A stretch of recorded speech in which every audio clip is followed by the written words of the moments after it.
নমস্কাৰ সকলোকে মোৰ ভিডিঅ'টোলৈ স্বাগতম জনাইছোঁ। এক মাহৰ কাৰণে ডিউটি আহিছিলোঁ। এতিয়া বৰ্তমান এক মাহ থাকিবলৈ নহ'লগৈ। ইয়াতে আমি খুব বেছি 22 তাৰিখে আহিছিলোঁ। আজি 6 তাৰিখ ছুটি, ঘৰত যাবলৈ সাজু হৈ আছোঁ। এইফালে আমাৰ মিণ্টু আছে, পুৰা বেগ পেকিং কৰি ৰেডি হৈ আছে। বাকী চবেই ৰুমে ৰুমে পেকিং চলি আছে। এক মাহ থাকিম বুলি ভাবিছিলোঁ, কিন্তু এক মাহ নহ'ল আৰু এইফালে চব। এইফালে ৰুম খালী হৈ গ'ল, এটাও নাই।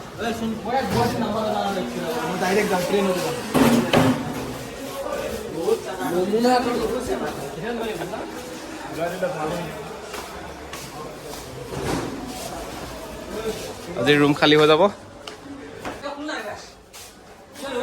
ৰুমৰ অৱস্থা, বেগ পেকিং চব হৈ গ'ল। লাহেকৈ কামান ল'ম আৰু ওলাই দিম।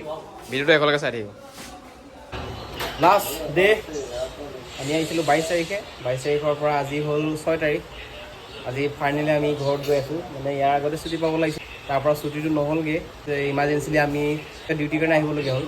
এতিয়া ডিউটি পৰিছিল আমাৰ 15 তাৰিখলৈকে, অক্টোবৰ 15 তাৰিখলৈকে আমাৰ যিখন নটিফিকেশ্যন আহিছিল সেইখনৰ মতে আমি পাইছিলোঁ হেৰি তাৰিখলৈকে, 15 তাৰিখলৈকে।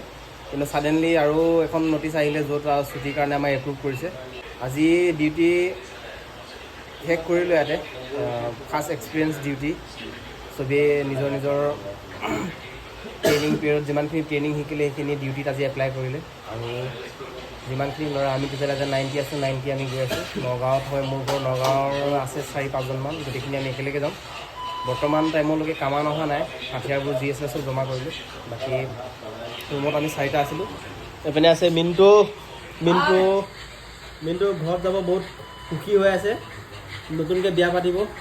আকৌ এইফালে এটা আছে, এইফালে ই বিয়া পাতা।